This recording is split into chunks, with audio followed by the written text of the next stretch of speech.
nakita nyo nga dun sa isang video ko, yung square na ice cubes na nagawa nung mold na malaki. Ito naman, pabilog siya. O diba, ang cute din and malaki din siya.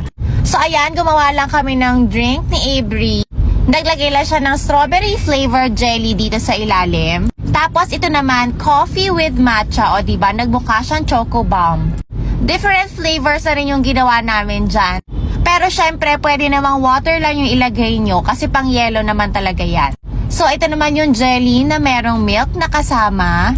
Naglagay na rin kami dito ng isang bilog. Pero sabi ni Avery, dagdagan pa daw namin. Kaya ayan, dinagdagan na lang namin. Red velvet naman yung dinagdag. Tapos ito, naglagay lang kami ng matcha and ng milk.